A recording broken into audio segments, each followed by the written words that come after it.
रक्षा लेखा प्रधान नियंत्रक महोदय, रक्षा लेखा अपर नियंत्रक महोदय, आज के चीफ गेस्ट, हमारे रिटायरिंग ऑफिशियल्स, सभी उपस्थित आईडीएस ऑफिसर्स, उपस्थित सीनियर ऑफिसर्स तथा मेरे कॉलीग्स, मैं अपने तरफ से, डीआरसी के तरफ से और कार्यालय की तरफ से आप सभी का चंदन वंदन और अभिनंदन करता हूं।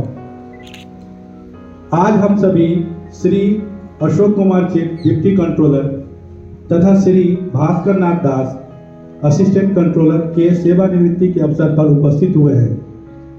मैं अपने तरफ से दोनों महानुभावों को शुभकामना देता हूं तथा पुनः स्वागत करता हूं आज के सभाध्यक्ष प्रिजाइडिंग ऑफिसर रक्षा लेखा प्रधान नियंत्रक महोदय का, जिनकी गरिमामयी उपस्थिति से आज का सभा धन्य हो गई है। इसे स्वागत करें।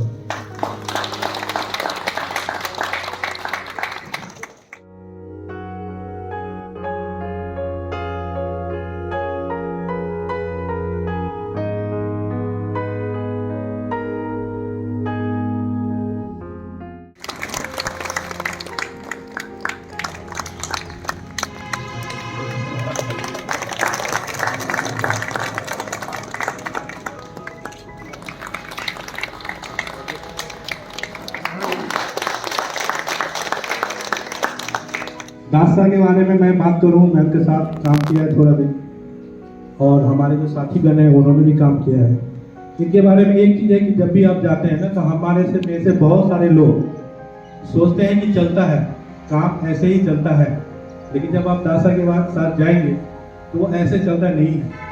वो सोचते हैं कि कोई भी कागज़ जो है ये कहाँ से ओरिजिनेट हुआ है और कहाँ पर ये कंप्लीट होगा, वो पूरी कहानी आपको बतानी पड़ेगी, यानी पूरा जो सोर्सेस है बताना पड़ेगा। इन्होंने हमें सिखाया, खासकर मुझे सिखाया कि कैसे किसी लेटर के, किसी फाइल के जब तक जाते हैं ताकि उस समस्या को दूर किया जा सके और उस कागज़ को पूरी तरह से डिस्पोजल किया जा सके। तो अगर आप इनके साथ काम करते हैं तो भविष्य में कोई भी ऑडिट आपको पकड़ नहीं सकता है, क्योंकि सारी विधाओं को, सारे रूल्स को हम फॉलो करते हैं। एक बार जोरदार तालियां दोनों आदमी के लिए।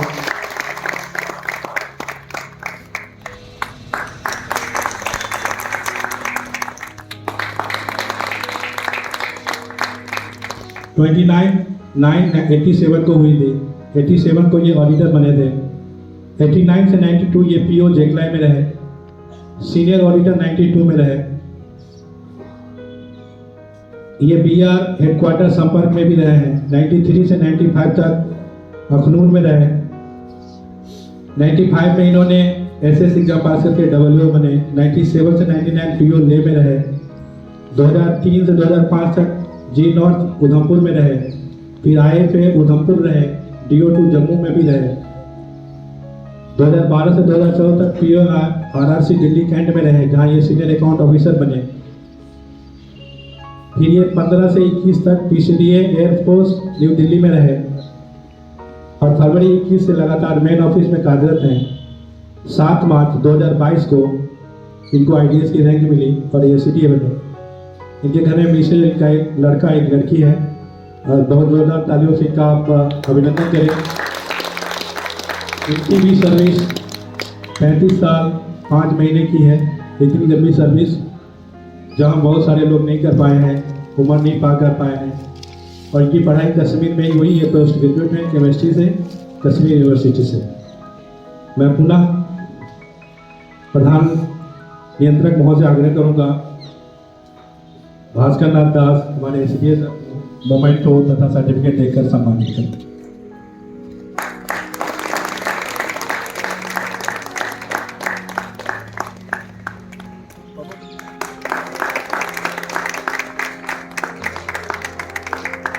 सबको मेरा प्यार भरा सलाम। बता रहा है चेहरों पे ज़र्फ का, बता रहा है चेहरों पे ज़र्फ का, दिलों में दर्द का एक दरिया का।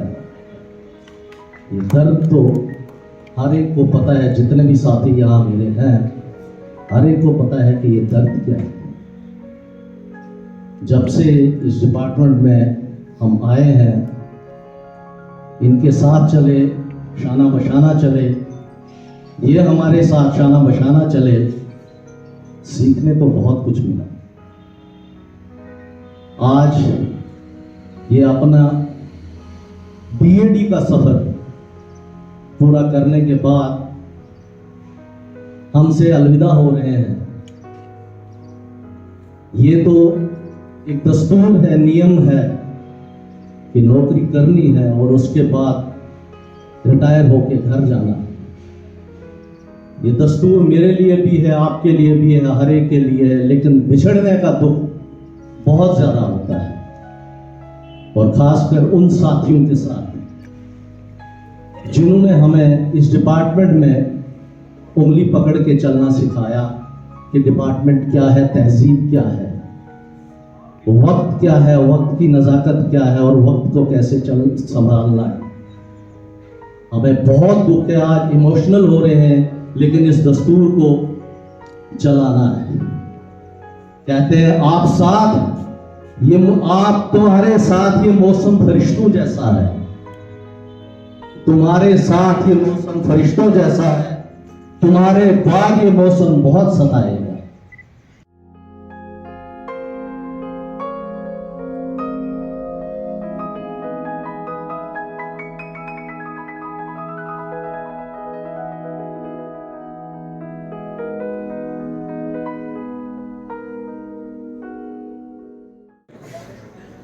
तालियों के साथ स्वागत करेंगे।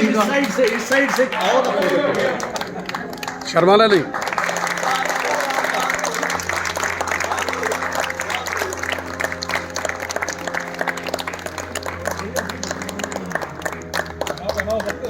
सोच क्या रहे हो?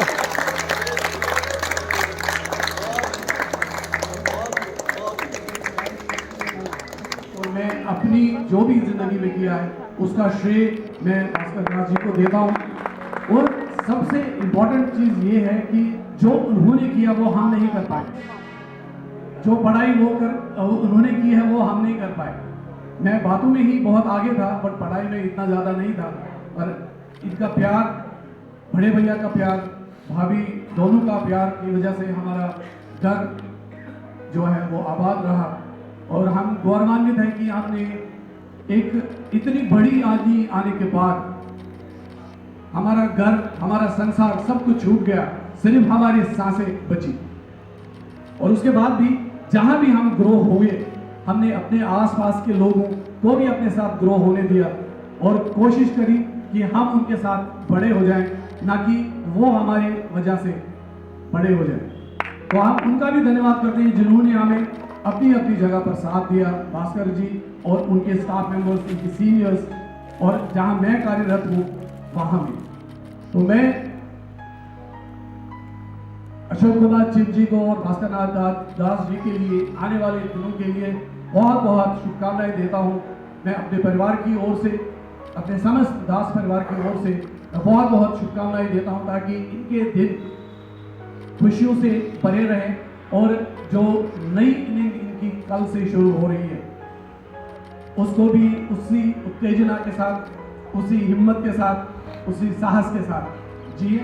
हम करते हैं ईश्वर से प्रार्थना, पूरी हो जीवन की आपकी हर काम में। आप ऐसे ही आशीर्वाद मुझ पर, मेरे परिवार पे, सब पे बनाए रखें। आपका बहुत बहुत धन्यवाद और बहुत बहुत शुभकामनाएं आप लोगों को। धन्यवाद। सर्वप्रथम दिल से आभार प्रकट करना चाहता हूं अपने कार्यालय समूह का, जहां गत 35 वर्षों से विभाग एवं देश की सेवा करने का अवसर मुझे मिला। देश के विभिन्न स्थानों पर अलग अलग लोगों के साथ काम कर संतुष्टि महसूस हो रही है कि विभाग एवं देश के कार्य का ये कारवां समापन की ओर आ रहा है, जब आज सेवा से मुक्त होने का समय आया है। मैं गौरवान्वित हूँ, आज अपना दायित्व अपनी क्षमता के साथ निभाया है। मैंने अपनी जिम्मेदारियों का निर्वहन करता रहा, जबकि जिंदगी में उतार चढ़ाव ने कई बार ये सोचने पे मजबूर किया कि हम प्राथमिकता अपने जो दायित्व है उसको दें या अपने परिवार की तरफ दें, क्योंकि जन्नत कश्मीर के गांव में मैं जन्मा हूँ। मेरे माता पिता की बड़ी सोच के कारण ही पहले मैं ग्रेजुएशन करके फिर पोस्ट ग्रेजुएशन कर दिया, लेकिन इसके साथ ही हमारे जीवन में एक ऐसा क्षण आया जिसमें हमारे सांसों के सिवा आशियाना और सब कुछ हो गया। मुश्किलों के बाद भी मैंने ये प्रण लिया कि जिंदगी के हर मरहले में उत्तीर्ण होना है, पर कुछ क्षण ऐसे भी आए जहां अपने आप को फंसा ही हमने फील किया। एक मेरे कार्यालय का एक ऐसा वाक्य है जो मुझे लगता है कि अगर यहाँ नहीं तो कहाँ बताया जाए। मैंने SS पार्ट 2 किया था, उसका रिजल्ट आया था, मैं पास हो गया, तो मैं एक्सपेक्ट कर रहा था माइक ऊपर कि करो। मेरी अब जो पोस्टिंग है वो हो जाएगी। तो मेरा दुर्भाग्य था उसी पीरियड में मेरी धर्मपत्नी का बीमार हो गई, उनको स्ट्रोक आ गया, तो उनका राइट साइड पैरालाइज हो गया था, तो जिसके कारण हम बहुत दुखी हुए। और ये ऐसा समय था जब हम अपने घर से दूर थे, तो ऐसे में उनका ट्रीटमेंट करना भी बहुत मुश्किल था। तो हमने जुगनू हॉस्पिटल से इनको एम्स में रेफर किया गया था। अब चूंकि प्रमोशन का पोस्टिंग का हमारा वेट कर रहे थे, तो इसी बीच मेरा पोस्टिंग पीओ ऑर्थोडॉक्स जिले में आया। अब ऐसे में आप समझ सकते हैं कि जहाँ एक तरफ मेरी पत्नी एम्स में एडमिट थी, वहाँ से बीमारी का उपचार क्या बोलते हैं उसको इलाज चल रहा था, और ऐसी स्थिति में मेरे को ले जाना है, तो क्या बता सकता हूँ, मैं ही जानता हूँ कि कैसा कठिन था। उस समय मैं अखनूर में पोस्टेड था, तो वहाँ मैंने तुरंत एक एप्लीकेशन दिया था जिस रिक्वेस्ट की मेरी ऐसी स्थिति को देखा जाए और मेरी पोस्टिंग किसी ऐसे स्थान पे किया जाए जहाँ पे मैं अपनी पत्नी को, जो उस समय एम्स में एडमिट थी, वहाँ पे उसका उपचार चल रहा था, तो साथ में मेरा जॉब भी चलता रहे। लेकिन कुछ समय उसका उतरने आने के बाद मेरे को वहाँ से रिलीव किया गया, तो कोई सुनवाई नहीं थी कि क्या करना पड़ेगा मुझे। तो मेरे मस्तिष्क में आया कि मैं CCD ऑफिस जाऊँ, तो वहाँ जाके मैंने इंटरव्यू ले लिया। इंटरव्यू मेरे को मिला वहाँ पे, तो मैंने अपनी उनको समस्या बताई, तो मेरे को ये बताया गया कि आप जो अपना कार्यालय है वहाँ से आप अपना केस रिकमेंड करके भेजिए, हम उसके बारे में सोच सकते। तो मुझे लगा बहुत सही बात है, क्योंकि मेरा कार्यालय तो मेरी स्थिति को अच्छी तरह जानता था, इसलिए मैं तुरंत वापस आ गया। जब यहाँ कार्यालय मैंने एप्लीकेशन दे दिया, उनको समझाया कि भाई ऐसे ऐसी कहानी है, मैं इंटरव्यू लेने के गया था, तो मेरी ऐसी स्थिति में आप मेरे को हेल्प कर दीजिए। उन्होंने मेरे को आश्वासन दिया कि अगर यहाँ से केस रिकमेंड हो जाता हूँ, आपकी केस को उसको कंसिडर कर सकते हैं।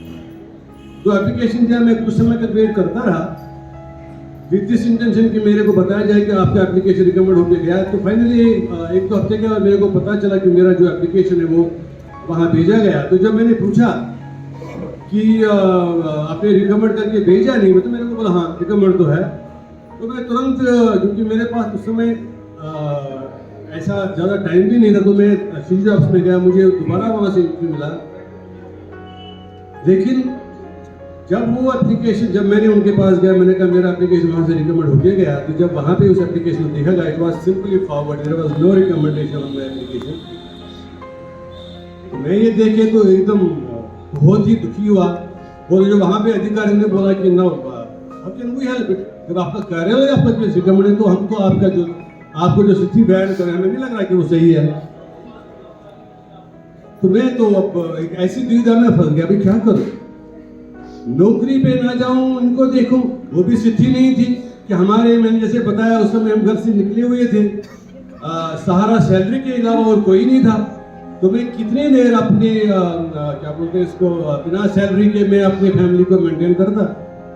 और दूसरी ओर प्रमोशन का समय था, दोनों में मैं नहीं डिसाइड कर पाया था।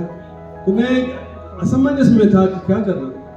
बट फिर जब घर में ये बात का पता चला, तो मेरे जो आदरणीय बड़े भाई साहब हैं, उसने मेरे को हिम्मत दिलाई कि भाई आप चिंता नहीं करो, मैं हूं ना। बस नहीं, इसको होल्ड, इसको होल्ड करना है। और मैं उस समय अपना सब छोड़ छाड़ के मैं नए ऑफिस में ज्वाइन कर गया। होल्ड उस समय मेरे को बहुत अपने आप को बहुत आसान मैंने पाया, अपने आप को मेरा कार्यालय जो मैं अपना जीवन दे रहा हूँ वहाँ वो मेरे को हेल्प नहीं कर पा रहे हैं। तो बड़े भाई का मैं तो जिंदगी भर उनका आभार नहीं उतार सकता हूँ, जिसने जिन्होंने उस समय मेरे को ऐसा आश्वासन दे के, मेरे भाभी जी भी थे, वो मेरे साथ रहे और उन्होंने मेरे को बोला कि भाई अब ये जिंदगी में बहुत कठिनाई होती है। तो उन्होंने मुझे सिखाया कि शक्तियों से हमें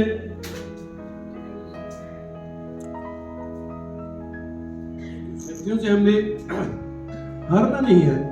तो उनके आश्वासन के कारण मैं अपने परिवार को एम्स में छोड़ के देर में ज्वाइन कर गया। और एक बार ज्वाइन किया तो मैंने पीछे नहीं देखा क्या समस्या थी, मैं कैसे आया यहाँ पे। मैं अपना जो मेरा काम करने का जो स्टाइल है, अपने काम करने का जो अपने आप को मैं समझता हूँ कि मेरा दायित्व है, मेरी ड्यूटी है, वो पीछे देखे कभी नहीं मैंने देखा। तो मैंने सब तन मन से अपना सेवा वहाँ पे देता रहा। तो इससे निकल के आगे फिर मैंने सोचा कि नहीं, आगे चलना है। तो ईश्वर की दया से फिर आहिस्ता आहिस्ता इनका जो पैरालिटिक अटैक था वो ठीक हो, एम्स में कम से कम 1 साल रही हो, तो वो पैरालिटिक अटैक उनका आहिस्ता आहिस्ता ठीक होने लगा। उसमें ज़्यादा श्रेय मेरी धर्मपत्नी का ही है। जो मैं फील करता हूँ वो बहुत, जिसे हम घर वाले से भी इनको शेयर नहीं बोलते हैं, अगर किसी को कोई और पेशेंट हो तो शायद वो उस स्थिति से उबार के निकल जाता। तो ये मेरा सौभाग्य था कि मैंने ऐसे पत्नी को पाया जिसने मेरे को कभी भी असहाय नहीं होने दिया और मेरे को ऐसे कठिन समय में भी हमेशा प्रेरणा देते रहे, अपना कार्य कर लीजिए, भगवान ईश्वर भगवान कृष्ण हमारे को देख रहा है। तो जो हमारे बड़े आदरणीय भाई साहब के रूप में थे, जो उस समय मेरी मुश्किलों को दूर कर रहे थे। और ऐसे समय से निकल के अब मैं एक बात की तरफ आपका ध्यान दिलाना चाहता हूँ। किसी लेखक ने ऐसा खूब कहा है, आप दुखों को गिनने बैठ जाओगे, जाहिर है खुशियों की गिनती आप भूल जाएंगे। तो मैंने अपनी जिंदगी में दुखों को दरकिनार कर खुशियों को ही प्राथमिकता दी है। और आपके सामने आज खुशियों के साथ ही ओशन आया है, जब आज सेवानिवृत्त होने के बाद सारा समय परिवार और बच्चों के लिए समर्पित करने की मेरी इच्छा है। मेरे परिवार के बारे में हम छोटे थे, मैं सिर्फ 12th में पढ़ता जब हमारे पिताजी का देहांत हुआ था। तो मेरे बड़े आदरणीय भाई साहब ने हमको बच्चों की तरह पाला, हमको इस लायक बनाया कि हम अपने पैरों पे खड़े हो गए। तो उस कारण मैं यहाँ पहुँच गया है। तो मेरी जो अपने छोटे भाई साहब हैं, उन्होंने भी अपना पढ़ाई ठीक ठाक करके और अपना ज़िंदगी, हमने जो जैसे मैंने बताया कश्मीर से निकल के हमको एक बहुत ही डिफिकल्ट समय हमको फेस करना पड़ा है। उससे निकल के हमने अपने आप को भगवान कृष्ण की दया से हो गया। अभी आज की डिटेल में आज के समय में हम बहुत अच्छी स्थिति में हैं। इसी के साथ ये कहते हुए अपनी वाणी को मैं विराम दूंगा कि उन समस्त लोगों का धन्यवाद करना चाहता हूँ जिन्होंने मेरे इस सफ़र में साथ दिया, और आज उनका भी धन्यवाद करता हूँ जो आज मुझे आदर के साथ इस सेवानिवृत्ति कार्यक्रम में विदाई दे रहे हैं। बहुत बहुत आभार। जय हिंद, जय भारत।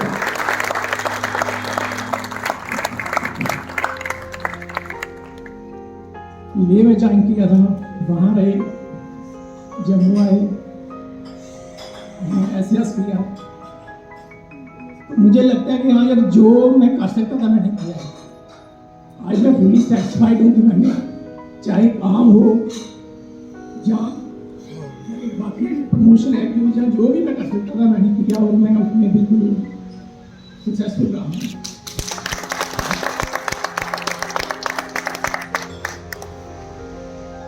और वो सावन का जहाँ कहोगे, आगे वो गर्मी का दिन, वो पैडी रोइंग का सीजन, और वहाँ हम 4-5 भाई बहन लगे हुए हैं, और दोपहर का शायद 12 के ऊपर टाइम होगा, तो मैं जस्ट 8-9 बजे इतनी भेज कर रहा होगा। तो मेरे मन में बस एक ये ख्याल तब आया कि हाँ, मुझे इस काम से जैसा ही हो छुटकारा पाना ही होगा, मैं नहीं कर पाऊंगा। इतना वो डिफिकल्ट काम हुआ करता था, वो गर्मी और वो गर्म पानी में पैडी को रोइंग करना, ऐसे है ना, लाभ जाना, तो एक वो टाइम था। उसके बाद जैसे आगे चले हैं तो हाँ, इवन के जब ले में रहे हैं, वहाँ भी डिफिकल्ट टाइम में रहे हैं। और एक और बड़ी बात आप खैर शेयर करने वाली नहीं है, आप जाने हैं कि मेरे फादर मदर टोटली लिटरेट है, clear, I am proud of them, लेकिन वो टोटली लिटरेट है, लेकिन इवन देन मैंने ग्रेजुएशन करी कर रहा है कभी। और मुझे ज़्यादा ये खुशी है कि हाँ ये 3 साल के कैरियर में कोई ऐसा अनटूवर्ड इंसिडेंट नहीं हुआ, वो आप लोगों का सहयोग है, मेरा उसमें कोई नहीं है, लेकिन ऐसा कुछ नहीं हुआ कि हाँ यार मुझे चार्जशीट बनानी पड़े या कोई ऐसा कोई काट में केस ना हुआ। ये बड़ी अचीवमेंट है, मेरे नहीं है, ये आप लोगों की है, मैंने कुछ नहीं करा उसमें, ये आप लोगों ने है कि हाँ हमारे पास तो आप लोगों का सहयोग रहा है। और आप इतनी अपनी विदाई के लिए एक्टर हुए हैं, तो मैं आप लोगों का बहुत आभारी हूँ कि आप लोग आए। Thank you very much.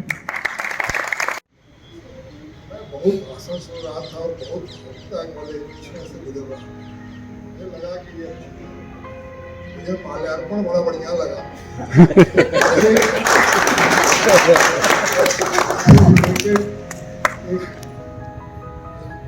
Wife gets full husband and up while he is in the service he gets up husband and full one full। तो मैडम देखिए आपके लिए भी घाटा है, पेंशन में पे तो आधा हो जाएगा। और साहब जो यहाँ बैठे रहते थे दिन भर बैठेंगे आपके पास और बोलेंगे चलो यार मैं भूल नहीं किया ऑफिस कोई से और का है, पहले भी आपका था, आज भी है और आगे भी रहेगा।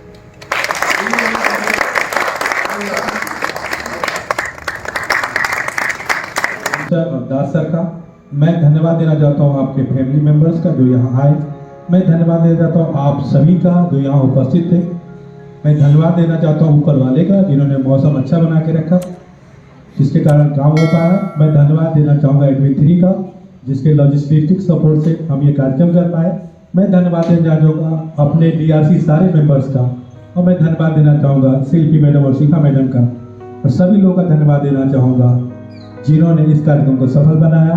और सक्षम पदाधिकारी के आज्ञा से आज के कार्यक्रम की समाप्ति की घोषणा करते हैं।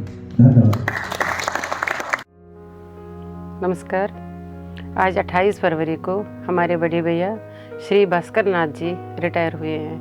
मैं उनको उनकी रिटायरमेंट पर शुभकामनाएं देती हूँ और उम्मीद करती हूँ उनका जो आने वाला कल वो बहुत ही उज्जवल हो। मैं उनको और उनके परिवार को इस मौके पर बहुत बहुत शुभकामनाएं देती हूँ। धन्यवाद। आज 28 फरवरी को आपको और आपके परिवार को आपकी रिटायरमेंट की हार्दिक शुभकामनाएं। मैं आशा करता हूं कि आपके आने वाले दिन मंगलमय हो। धन्यवाद। नमस्ते पापा। हेलो, नमस्कार पापा। आपको रिटायरमेंट की बहुत बहुत बधाइयाँ। फाइनली अब आपके पास टाइम है वो सब चीज़ें करने का जो आप पहले जिनके लिए आपके पास वक्त नहीं था। मैंने सुना कि रिटायरमेंट सेरेमनी आपकी बहुत ही ज़बरदस्त थी जो 28 फरवरी को हुई आपके ऑफिस में। सब लोग गए, सब घर वाले गए, मेरे को भी, हम लोगों को भी बहुत मन था आने का, बट इतनी दूर रहते हैं हम लोग तो वक्त नहीं निकाल पाए आने के लिए। कांग्रेट्स पापा। बहुत खुशी हुई आपके रिटायरमेंट में। We were really hoping to be a part of it, but अभी we hope that you enjoy your post retirement period with your queen. पापा, congratulations on your retirement. Finally, it's a really amazing time, and you retired from the position of Assistant Controller of Defense Accounts. It's a really big achievement. We both were really hoping that we could be part of that ceremony, but for some reasons, you know that we are living too far away from you. We are in US right now, so we could not get time to come there. But our wishes, good wishes, are with you. And have fun and enjoy the second innings of your life and do the things that you wanted to do earlier, but you were not getting time. Just have fun. And finally, focus on your hobbies and interests. All the very best for your second innings of life. Bye. Bye. Namaskar. My younger brother, Bhaskar Daji, whom we call Bairaj at home, retired on 28th February 2020. Due to some unavoidable circumstances, I could not attend his retirement party at his office, where this function was conducted nicely, in which all our family members were present there, except me. I became emotionally low and disturbed by not attending this party. He performed his duty, honesty and dedication. And some says that he is tough and rigid. But as I am concerned, and my family know, even our relatives know, that he is gentle, polite, and simple inside. He showers love to everybody. I